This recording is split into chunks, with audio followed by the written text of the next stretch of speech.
Olá, eu me chamo Juliano e, junto com o Patrick de Mello, vamos apresentar a meta-heurística de otimização por colônia de formigas, desenvolvida para a disciplina de Fundamentos e Métodos de Otimização da Universidade de Brasília. Nossa apresentação foi dividida nesses 6 tópicos, onde nós vamos apresentar a implementação do algoritmo, um estudo de convergência e da sensibilidade dos parâmetros desse tipo de algoritmo, bem como as principais aplicações do modelo e algumas aplicações em engenharia aeroespacial. Bem, o uso de métodos de otimização é cada vez mais frequente em projetos de engenharia, devido principalmente à capacidade computacional desenvolvida nas últimas décadas, e a resolução de muitos desses problemas podem utilizar os métodos clássicos de otimização, que têm valores inestimáveis para a resolução de vários problemas, mas eles nem sempre podem ser utilizados. Então, nesse contexto, foram desenvolvidos outros tipos de métodos de meta-heurística, que é uma abordagem em que não dá para garantir que a solução ótima vai ser encontrada, mas vai ser encontrada uma solução boa o suficiente considerando o tempo de execução do código. Além disso, eles são utilizados para problemas que são complexos o suficiente para implementação com métodos clássicos de otimização. Então, nessa apresentação, o nosso objetivo é descrever o método da meta-heurística denominado algoritmo de otimização por colônia de formigas. Em 1991, os cientistas Dorigo e outros cientistas da Universidade Livre de Bruxelas publicaram um estudo do sistema de formigas que foi inspirado no comportamento cooperativo de colônias reais de formigas para encontrar o menor caminho entre o formigueiro e uma fonte de alimento. Diferente de formigas reais, essas formigas artificiais elas possuem memória, elas não são completamente cegas e elas vivem em um ambiente onde o tempo é discreto. Esse sistema de formigas ele foi desenvolvido para solucionar problemas de otimização combinatória, como, por exemplo, o problema do caixeiro viajante. Aqui nós temos um experimento que fundamentou o desenvolvimento do formigas. Nesse experimento, os cientistas da Universidade Livre de Bruxelas eles observaram o comportamento de formigas aqui por meio dessa estrutura que liga o formigueiro a uma fonte de comida, e as formigas tinham essas opções de caminhos diferentes para chegar até a fonte de comida.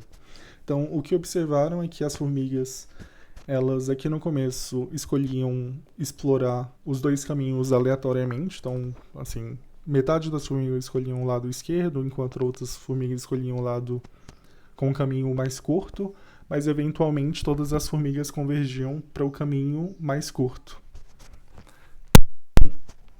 O que acontecia? As formigas que escolhiam esse caminho mais curto chegavam na fonte de comida mais cedo e voltavam para o formigueiro, e durante esse processo elas depositavam feromônios nesse caminho. Então, as próximas formigas que chegavam aqui na fonte de comida sentiam essa intensidade maior de feromônio nesse caminho mais curto, e então escolhiam voltar por esse caminho mais curto. E eventualmente todas as formigas convergiam para esse caminho. Todos os caminhos aqui todas as bifurcações elas têm uma inclinação de 30 graus para minimizar a perturbação das formigas. E na maioria dos casos, as formigas escolhiam esse caminho mais curto. Uma coisa importante de se notar é que, pelo menos nas simulações feitas, as simulações de Monte Carlo, caso o caminho mais curto não exista no início do processo, as formigas elas escolhem o caminho mais curto possível, e depois que ele é estabelecido, as formigas seriam incapazes de mudar para um caminho mais curto, ou seja, a solução ótima. Mas uma coisa que acontece na vida real é que as formigas, quando estabelecem um caminho mais curto e esse caminho, por algum motivo, fica muito congestionado, algumas das formigas escolhem um caminho mais curto, que não é o ótimo, mas um segundo caminho mais curto, para descongestionar esse caminho ótimo. Então aqui nós temos uma foto, uma representação do problema do caixeiro viajante, em que, dado o número limitado de cidades, deve-se escolher o caminho mais curto que passe por todas essas cidades. Em 1999, o Dorigo publicou um estudo com todos os aspectos mais importantes do sistema de formigas. Aqui, e esse conjunto todo, esse modelo geral, é o que a gente chama de meta-heurística do algoritmo de otimização por colônia de formigas. Esse modelo é caracterizado por um conjunto finito de vértices, aqui o conjunto C, um conjunto finito de arestas, que seriam as conexões entre dois vértices, uma função de custo Ji e J, que é associada a cada uma das arestas do conjunto L, um conjunto finito de restrições, ômega, uma sequência S, que é formada pelos elementos de C, uma solução psi, também formada por uma sequência que satisfaz todas as restrições do problema, e uma função de custo, Jψ, que é associada a todas as conexões da solução psi. Além disso, o modelo inclui uma evaporação do rastro de feromônios. Essa evaporação seria um decréscimo da intensidade dos feromônios. Isso permite com que as formigas explorem diferentes regiões do grafo e também impede que o algoritmo convirja muito rápido para uma resposta, solução local. Além disso, nós temos as ações daemon, que são opcional para o algoritmo com essa abordagem, mas essas são ações que não são feitas diretamente pelas formigas. Essas ações elas são decididas com base na informação global das soluções registradas e seriam ações do tipo depositar mais feromônio em uma determinada região do grafo para enviesar a exploração das formigas naquela região específica. Beleza. Olá, meu nome é Patrick. Sejam bem-vindos a essa apresentação. Eu vou falar um pouco sobre o algoritmo do colônia de formigas. Meu colega Juliano deve ter apresentado um pouco sobre a introdução, depois ele voltar e falar um pouco sobre as aplicações, mas eu vou apresentar sobre o algoritmo bruto. Tanto a parte teórica do algoritmo quanto a implementação dele no código. Aqui eu estou com uma escrita aqui, eu posso escrever em cima, com a parte do trabalho no qual a gente elaborou. E aqui no fundo eu tenho o código feito em Python, na Anaconda, da otimização do colônia de formigas. Tanto o código quanto alguns plots que eu fiz aqui, que vocês vão ver no trabalho. Mas enfim, vamos começar. O algoritmo de colônia de formigas, acho que o Juliano deve ter falado isso, ele é feito para poder otimizar um caminho dentro de um grafo. Então eu tenho vários caminhos, um grafo interconectado com vários nós, enquanto por arestas, e o algoritmo de colônia de formigas ele tem várias formigas que vão percorrendo essas arestas meio que aleatoriamente, e conforme elas vão percorrendo essas arestas, elas vão calculando quais são os lugares tipo assim, de interesse, seja ou por menor distância, ou porque tem algum tipo de informação, alguma coisa de interesse em algum lugar. Então ela vai explorando, nas primeiras iterações ela vai explorando tudo, e nos locais no qual tem alguma coisa de interesse, que a gente pode definir o que é essa coisa de interesse, elas vão deixando um rastro de feromônios. E nas próximas iterações, os rastros que têm maior quantidade de feromônios têm maior probabilidade de atrair mais formigas para lá. Então, a cada iteração, mais formigas vão percorrer esses rastros com mais feromônios e assim por diante, até o momento que a gente vai atingir o número máximo de iterações, ou então todas as formigas vão sempre convergir com o mesmo resultado, que é considerado um resultado ótimo. Mas, beleza, durante o nosso curso, nossa matéria, o objetivo dela foi pegar funções objetivas, então a gente consegue pegar um funcional, algum tipo de expressão matemática, e a gente quer obter o mínimo dele. Lembrando que o Anti-Collinear Optimization, esse otimização por conta de formigas, ele funciona para qualquer tipo de grafo, mas a gente quer resolver, por conta dessa matéria, uma função objetiva. A gente quer pegar uma função objetiva e otimizar ela. Então, vamos, no primeiro passo, transformar essa nossa função objetiva em uma espécie de grafo. E eu vou utilizar essa imagem para mostrar para vocês mais ou menos como que é esse procedimento. Então, imagina que eu tenho minha função de n variáveis. Então, eu tenho minha variável x1, minha variável x2, x3, x4, x5 e assim por diante. Eu tenho n variáveis. Eu vou pegar essas variáveis e eu vou chutar mais ou menos o intervalo no qual eu acho que o resultado está. O resultado está naquele intervalo. Então, eu vou ter um chute onde eu acho que o resultado vai estar. Pode ser um chute grande, tipo assim, está de menos 1.000 até 1.000, ou um chute pequeno, tipo assim, ele está de menos 10 até tipo 10, ou então de menos 1 até 1, alguma coisa assim. Eu vou dar um chute. Aí eu vou pegar cada uma dessas variáveis e falar, tipo assim, ok, essa variável x1 vai estar nesse intervalo aqui, vamos supor, de menos 10 até 10. Minha variável x2 está no intervalo de menos 15 até 5, por exemplo. Minha variável x3 está no intervalo de menos 1 até 3, e assim por diante. Eu vou definir intervalos e aí eu vou falar qual que é o intervalo que cada uma dessas minhas variáveis está. Além disso, eu vou falar, tipo assim, eu vou pegar esse intervalo da minha variável x1, então vamos supor menos 10 até 10, e dividir esse intervalo em várias partes iguais. Então, meu primeiro x1, meu x1 na primeira posição vai ser o menos 10. O x1 na segunda posição pode ser o menos 8. Meu x1 na segunda posição vai ser o menos 7. Eu vou dividir esse intervalo em vários pedaços iguais. Em cada um desses pedaços, eu vou ter um número associado a eles. Eu vou chamar esse pedaço que eu estou dividindo, a quantidade de pedaços que eu estou dividindo, de p. Então, eu vou ter n variáveis. E para cada variável eu vou ter um valor p associado a ela. Então eu vou ter um pi, vou ter ni variáveis, vou ter um pi associado a cada uma dessas variáveis. Isso vai dizer quantos intervalos eu tenho, quantos são os valores discretos que essas variáveis podem assumir. Então o pi seria valores, a quantidade de valores discretos que cada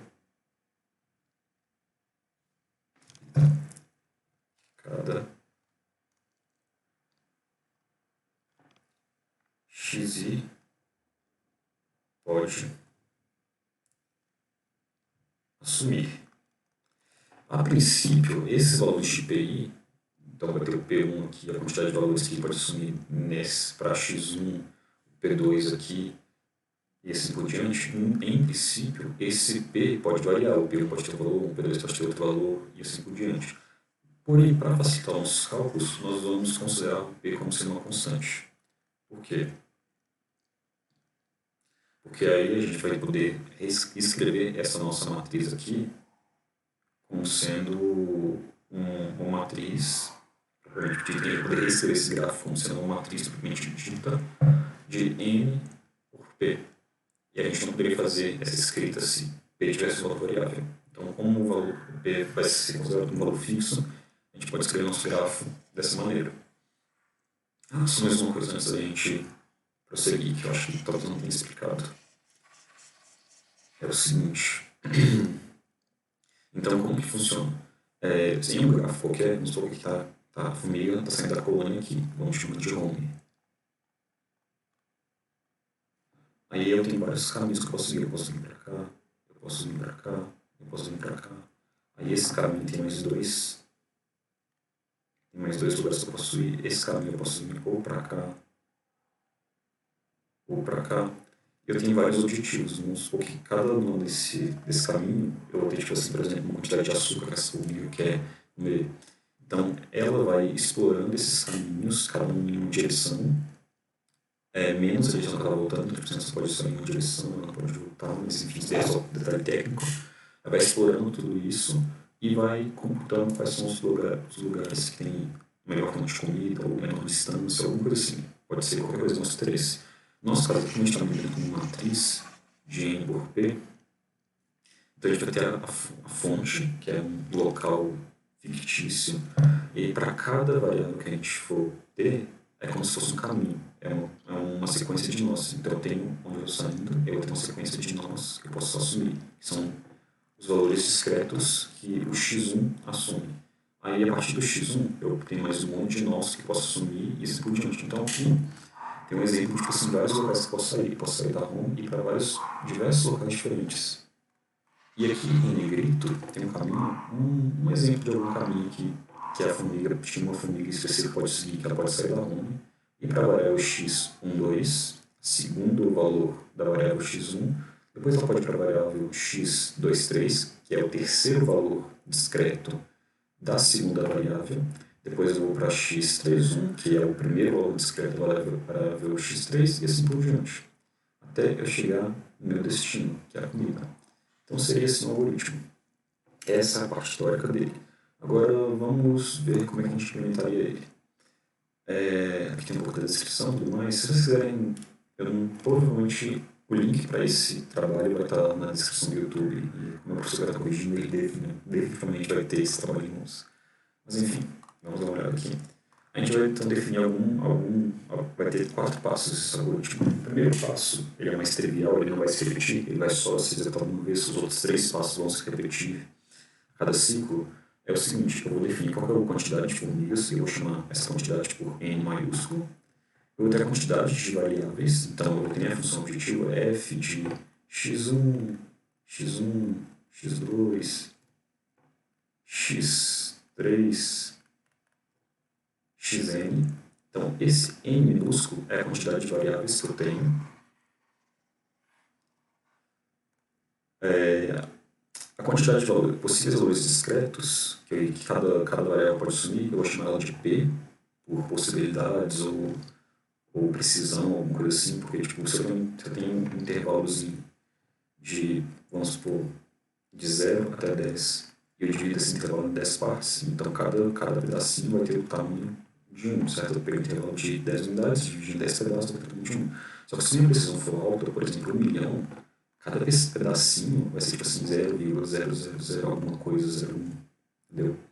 Então, a diferença entre cada ponto, tipo assim, entre cada xi, vai ser bem pequena, então eu vou ter um resultado mais exato. Eu vou conseguir chegar a um resultado melhor.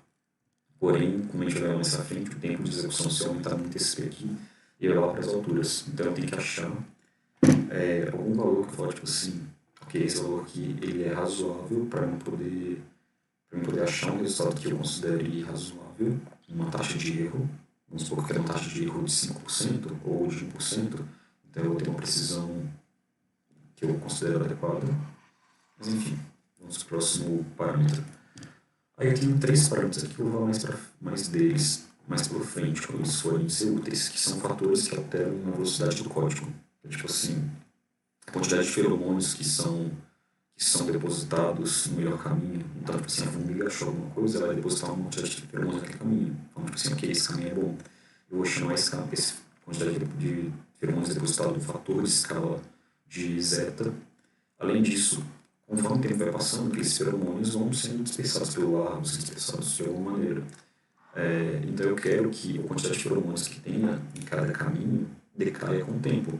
Dessa forma, conforme o tempo vai passando, conforme as iterações vão passando, apenas aqueles caminhos que têm os melhores resultados vão prevalecendo. Aqueles caminhos que têm resultados muito ruins, eles não vão ter depositado nenhum feromônio nele.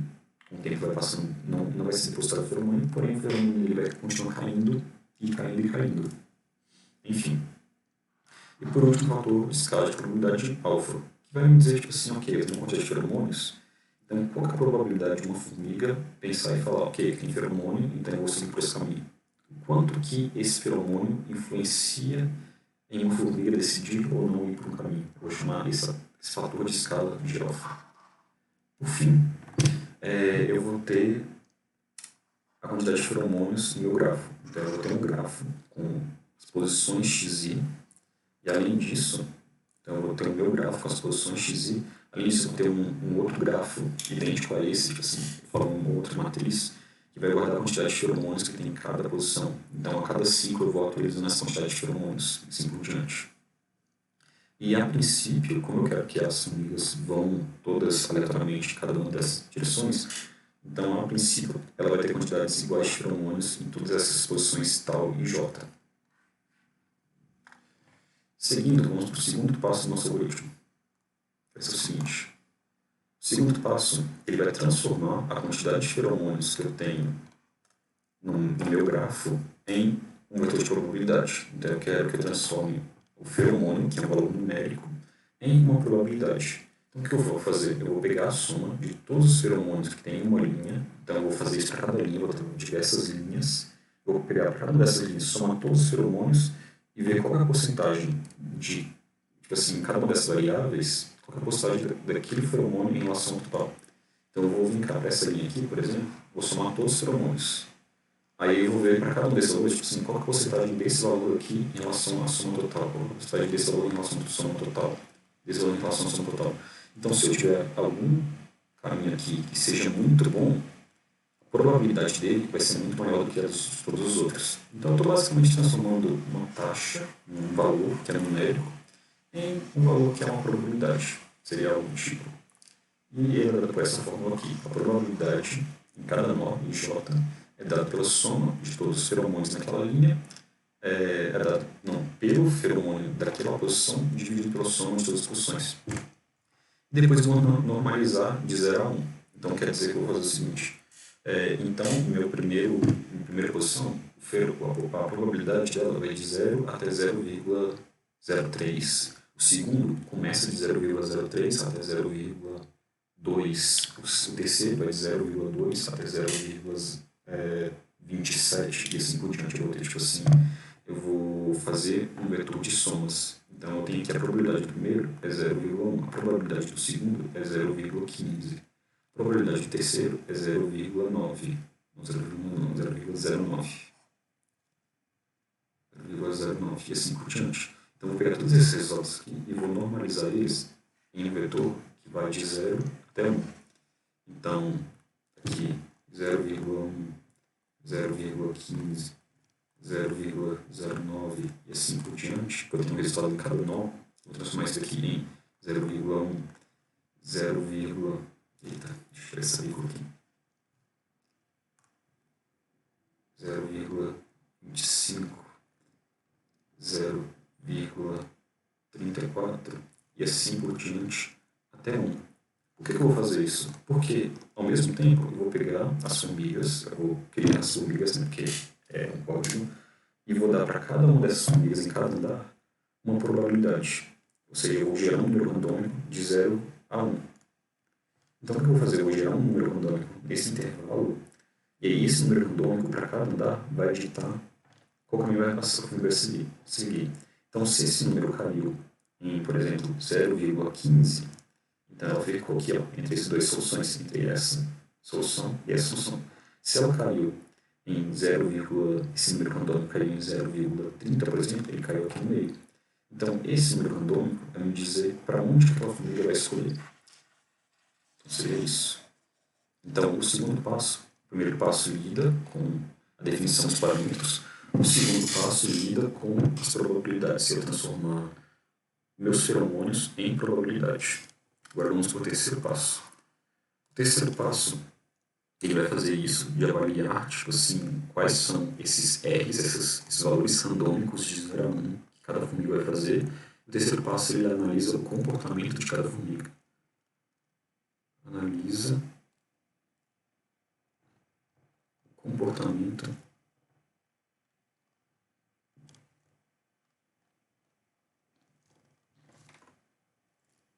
de cada formiga. Isto é, eu já tenho todos os meus nós com feromônios. No segundo passo, eu fui lá e falei, ok, transforma esses feromônios em probabilidade. O terceiro passo é, ok, dados todas as probabilidades, qual é o caminho que cada formiga vai percorrer? Então, eu vou pegar minhas formigas, eu vou, tipo assim, a primeira formiga vai percorrer um caminho X aqui no meu grafo. Um caminho X não, caminho sei lá, um caminho qualquer. A minha segunda formiga vai percorrer um outro caminho aqui, ó. Esse outro caminho. A minha terceira formiga vai percorrer algum outro caminho. Então eu vou contabilizar todos esses caminhos que as formigas vão fazer randomicamente a princípio, depois elas vão ter um comportamento mais padronizado, de acordo com o melhor resultado, mas a princípio ela vai ter esse comportamento aleatório. E aí, para cada formiga, eu vou ver qual que é o valor da função objetiva para aquela formiga. E aí eu vou salvar qual que é o melhor valor de todos. Se eu estou mexendo com o problema de minimização, o melhor valor vai ser o menor valor, o melhor valor será o menor valor.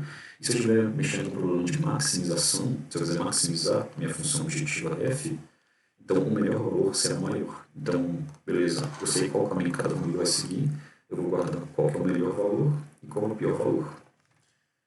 No meu quarto e último passo, eu vou fazer a primeira coisa é conferir se meu resultado convergiu. Como é que eu faço isso para conferir se meu resultado convergiu? Primeiro, eu vejo se a quantidade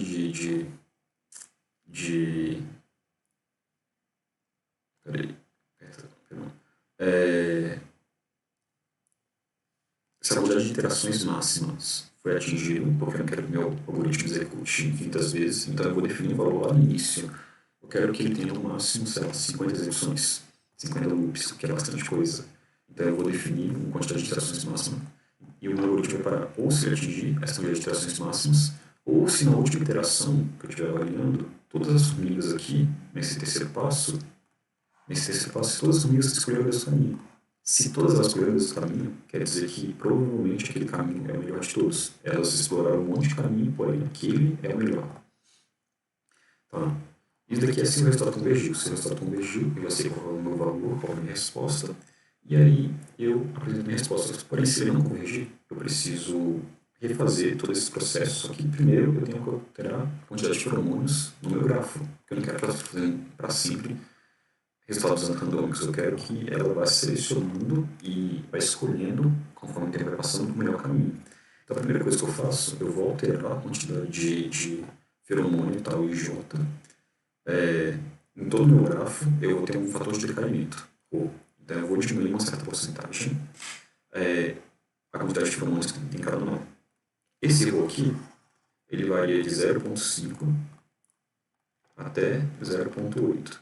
Isso significa que eu vou fazer com que a quantidade de feromônios que eu tenho anteriormente caia de meio, ou seja, vai cair em 50%, ou ele caia em até 20%. Ele cai em 80%, na verdade. Então ele vai ser multiplicado por 0,2. Então a quantidade de feromônios que tinha, ele vai cair drasticamente.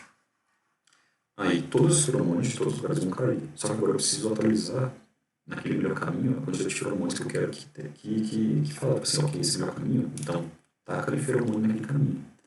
Eu vou fazer isso como? Eu vou pegar um outro fator que eu falei, tipo assim, de quanto ele influencia no depósito de feromônios. Então, o ρ é a quantidade de decaimento de feromônios, o quanto que eu vou tirar de feromônios a cada interação, e o f, o zeta vai me dizer, tipo assim, ok, eu achei o melhor caminho por enquanto, quanto que eu quero que esse caminho seja influenciado, quanto que eu quero, tipo assim, que eu coloque feromônios nesse caminho.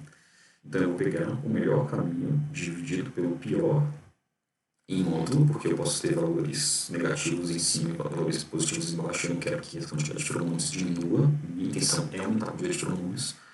E eu vou multiplicar isso aqui por um número positivo, por um fator de escala.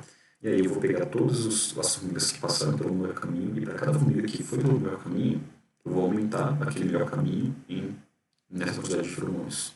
Então, se muitas formigas passaram pelo melhor caminho, a quantidade de feromônios daquele caminho vai aumentar bastante.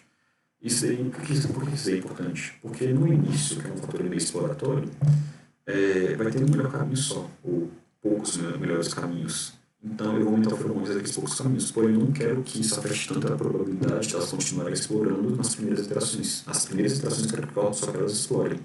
Só que conforme eu começo a observar um padrão e muitas formigas começam a ir sempre pelo mesmo caminho, então eu quero que ela convirja mais rápido. Então, como muitas formigas estão indo pelo mesmo caminho, então aquele caminho deve ser melhor. Então outras formigas vão para aquele caminho, para de ficar andando para tudo quanto é lado. É por isso que isso aqui depende não só do melhor caminho, mas como da quantidade de formigas que percorrem aquele melhor caminho. E é isso. Aí você vai executando isso e você volta para o passo 3. Você volta para o passo 3 e faz tudo de novo. O passo 1 só define os parâmetros, então você não precisa voltar nele. Aí o passo 3 você volta lá, você transforma os feromônios em probabilidade. Aí no passo 2 você transforma os feromônios em probabilidade. No passo 3 você vê quais são os caminhos que as formigas vão fazer. No passo 4 atualiza os feromônios. No passo 2 eu transformo os novos feromônios em probabilidade. No passo 3 eu pego essa probabilidade e vejo qual caminho cada formiga vai seguir. No passo 4 eu verifico se ela convergiu e se não eu aumento o feromônio e assim por diante. Eu ia mostrar o código aqui, olhei um pouco, mas eu acho que ele vai ser muito massivo de ficar olhando. Tipo, o código é bem extenso. Basicamente, eu importei algumas bibliotecas, depois eu defini os parâmetros, defini qual é a minha função. Aqui eu utilizei uma função do livro que já sei a resposta, então eu fiz vários testes, depois eu usei a função. Aí depois tem o algoritmo, que é uma função gigante. Então, eu não vou passar isso aqui porque vai ser chato e, enfim, você pode ver isso com mais calma. O código está bem comentadinho também, tem comentário em tudo quanto é passo. Todos os passos vai ter um comentáriozinho também, tem todos os comentários, então vocês podem pegar o código, ler com calma, ver ele passando bem devagar. Ele é bem intuitivo, vocês pegam o trabalho, tem lá tudo bem explicadinho, o código está bem condizente com o trabalho, então está tudo muito bem explicado. É bem fácil de vocês pegarem isso. Ele está escrito em Python, estou usando o Anaconda aqui com o notebook, mas é bem tranquilo. Enfim, vamos voltar lá. Então, dados do nosso algoritmo, a gente criou esse algoritmo, ele funcionou tudo bonitinho, perfeito. Aí, o que a gente fez? Eu fiz uma série de testes. Então, eu defini alguns parâmetros básicos. Eu peguei a função que está lá escrito no livro, que é essa função aqui. Deixa eu dar um zoom.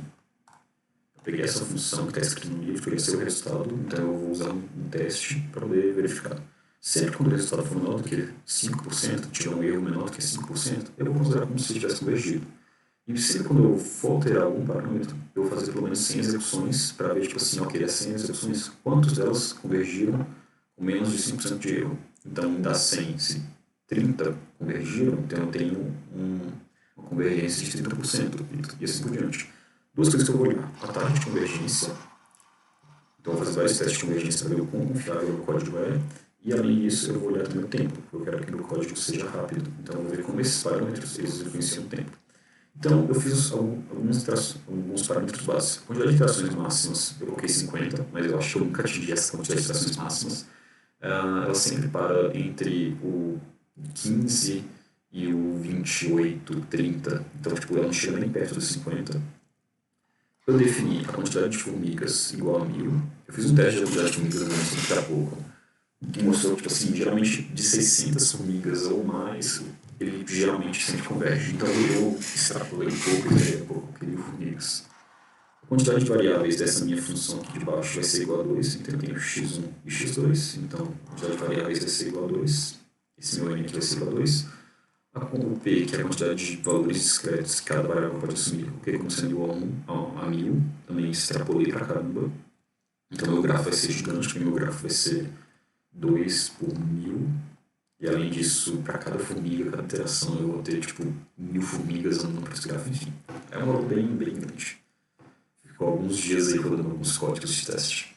Meu, eu vou fazer 0,5, meu zeta 2, meu alfa 1. Só valores básicos mesmo, que são valores bem tranquilos da gente executar.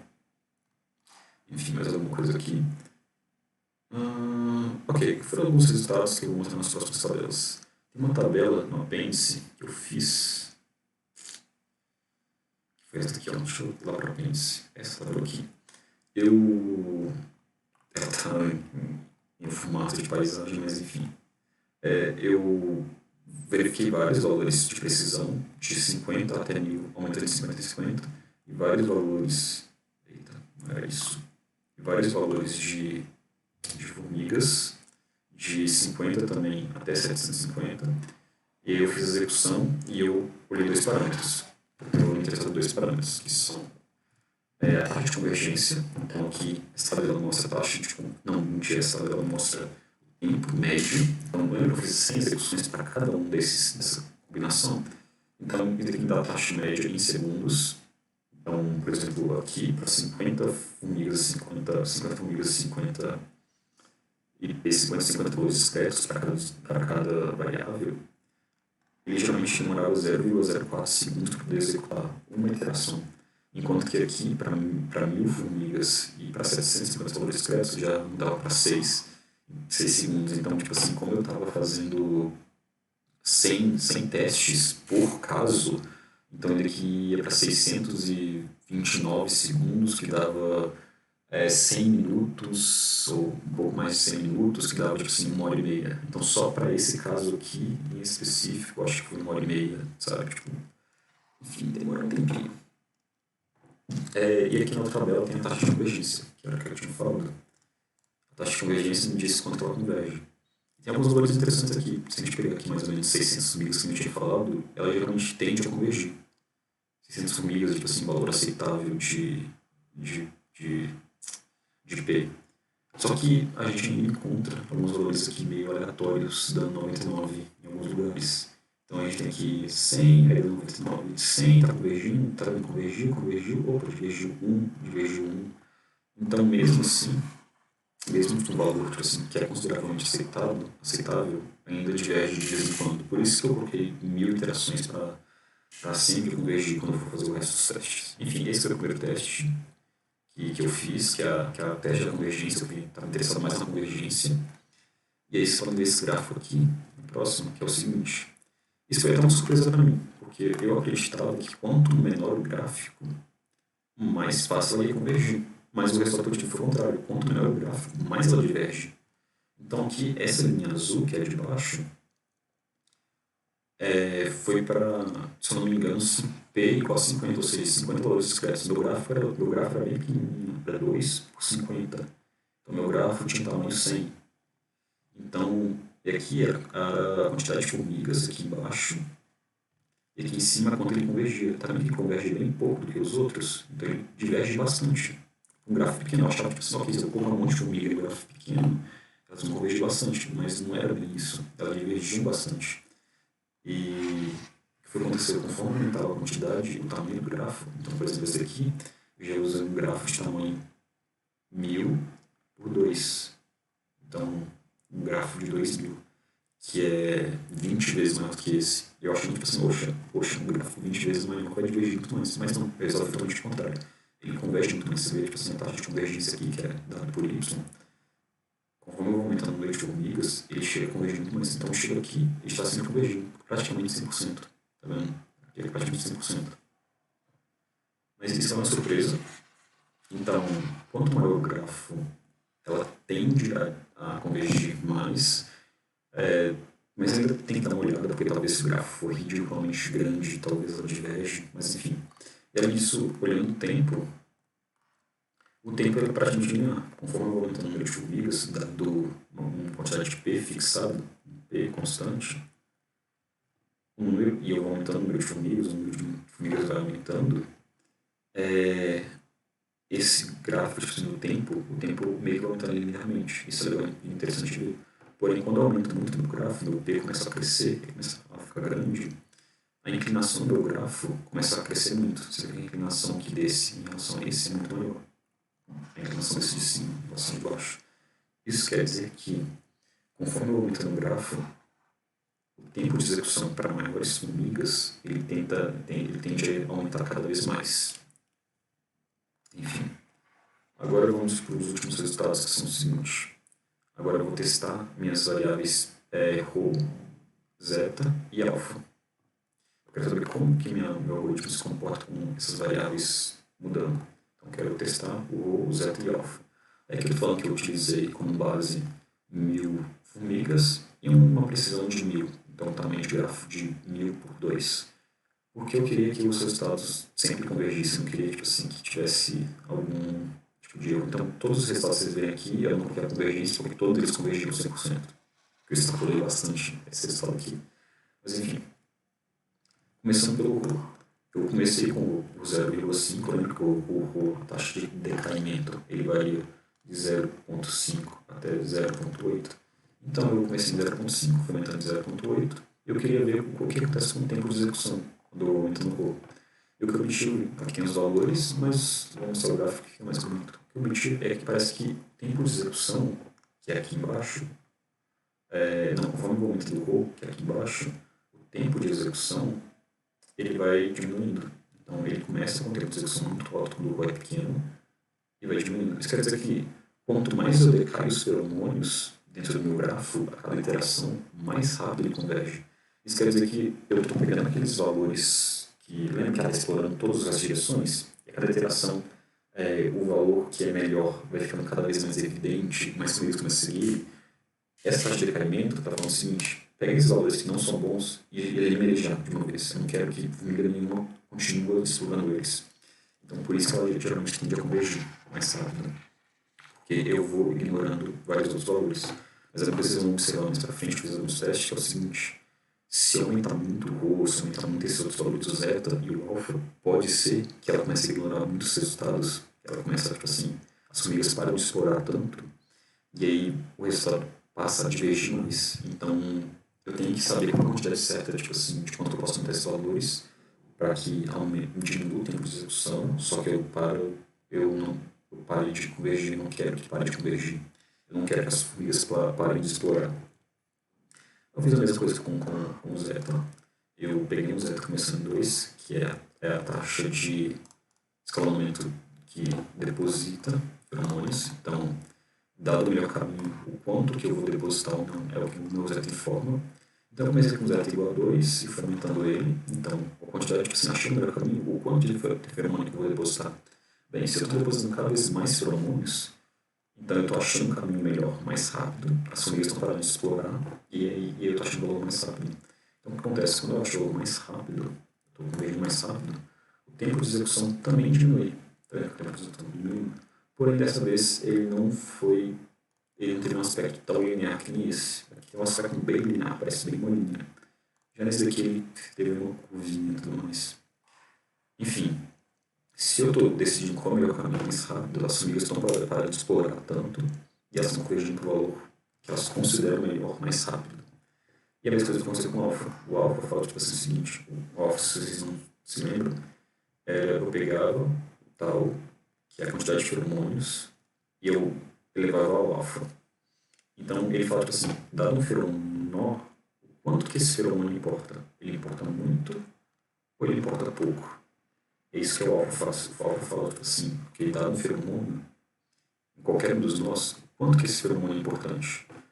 Então, quando eu aumento a taxa de importância do feromônio, então eu aumento a probabilidade das formigas seguirem aquele caminho. Então, se eu aumento a probabilidade das formigas seguirem um determinado caminho, então elas vão parar de explorar tanto, porque o melhor caminho vai crescer rápido. E a taxa, o tempo de execução, o tempo médio de execução em segundos tende a diminuir também. Se vocês verem o gráfico, ele também é um gráfico decrescente, porém também nada perto de linear. Ele tem um formato bem estranho. Eu teria que fazer muito mais testes para poder tentar descobrir qual seria a taxa de decaimento aqui. Mas enfim, o que a gente pode tirar de conclusão disso? Mas enfim, o que a gente pode tirar de conclusão disso?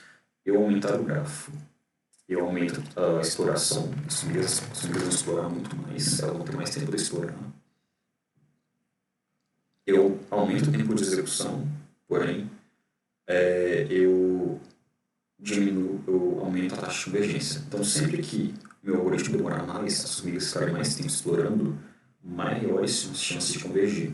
Só que às vezes elas estão explorando coisa que não tem necessidade, elas estão explorando pra caramba, sendo que o resultado já foi atingido. Então, eu tenho que achar esse equilíbrio. Eu tenho que aumentar os parâmetros o suficiente para elas decidirem qual é o caminho mais rápido, sem que eu afete a taxa de convergência, sem que eu afete tipo assim, a confiabilidade do resultado. Então, eu quero que o resultado seja confiável e ele seja o mais rápido possível. Então, eu posso aumentar o tamanho do meu grafo, aumentando o tamanho da quantidade de variáveis, se bem que a quantidade de variáveis é um problema da função, então a função está definida.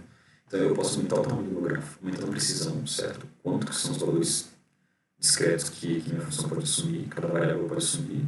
Então, se eu quero aumentar a precisão, se eu quero aumentar como é que fala? Quando Quando ele converge, se eu quero aumentar a convergência, então eu aumento o tamanho do meu grafo com P, eu diminuo e aumento, eu diminuo o alfa, eu diminuo o zeta, não sei como é que escreve zeta, eu vou colocar uma coisa aqui, eu diminuo o zeta, e eu diminuo, qual era o último parâmetro? Tá aqui, nossa, meu Deus, tá aqui. Eu diminuo o rho, se eu quero que ele converja mais. E se eu quero, eu também posso aumentar o n, que é a quantidade de formigas. Se eu quero que ele execute mais rápido, eu faço exatamente o contrário. Eu diminuo a quantidade de formigas a um custo do risco da convergência falhar. Eu posso diminuir a precisão, porém, se eu quero um resultado mais preciso, eu tenho que aumentar bastante a precisão. Sabe? Tipo assim, então eu tenho um problema, eu vou lá decidir qual é a minha precisão. E qual é a minha precisão? Aí eu coloco um valor de n que eu acho razoável, e aí eu vou meio que regulando, seriam esses 3 parâmetros que seriam meio que reguladores. Eu vou fazendo isso, meio que seria a tática. Quanto às aplicações, a abordagem da otimização por colônia de formigas ela é interessante para problemas da classe NP difícil e problemas de caminho mais curto em que as propriedades do gráfico são dinâmicas, ou seja, essas propriedades do grafo elas mudam ao decorrer do tempo durante o processo de otimização.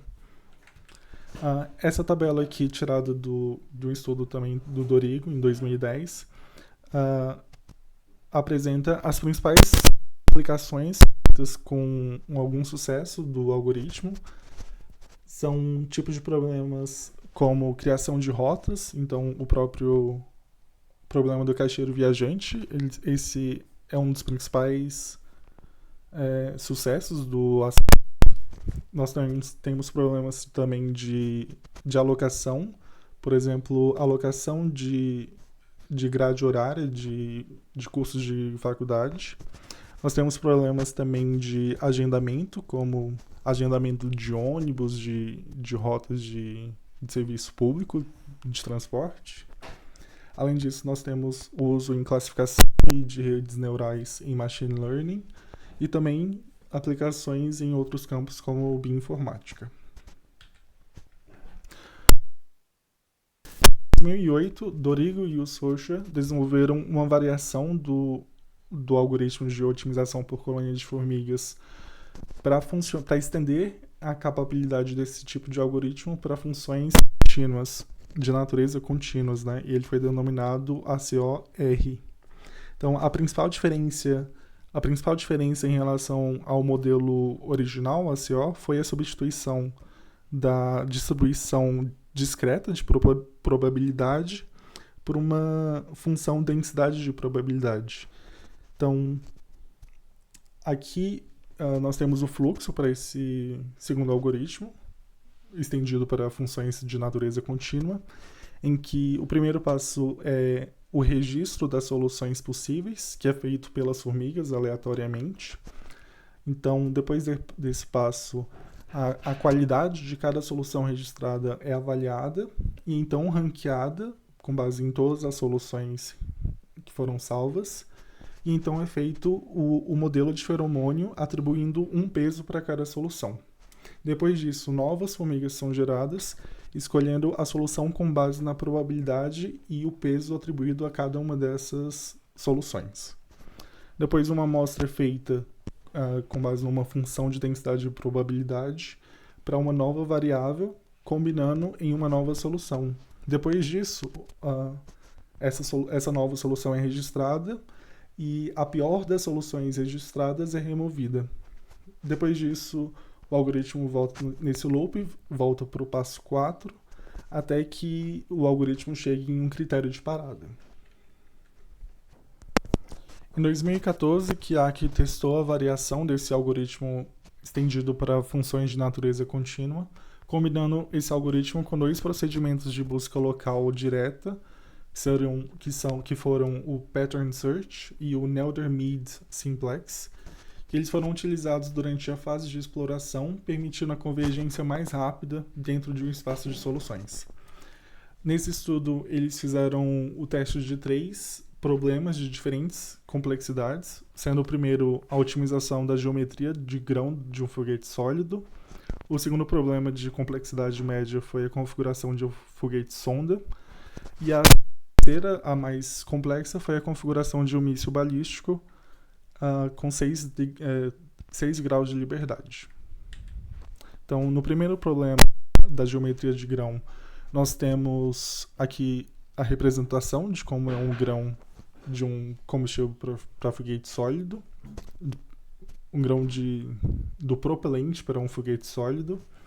E aqui foram utilizadas 9 variáveis de decisão, sendo que 7 delas eram variáveis contínuas, mas essas duas variáveis aqui, NSP, que é o número de pontas da estrela, e o K-fuel, que é o tipo de propelente, o tipo de combustível do propelente, não são variáveis contínuas, mas elas foram consideradas contínuas e depois, em um certo momento do algoritmo, esses valores eles são aproximados do valor inteiro mais próximo do valor que ele foi atribuído, né?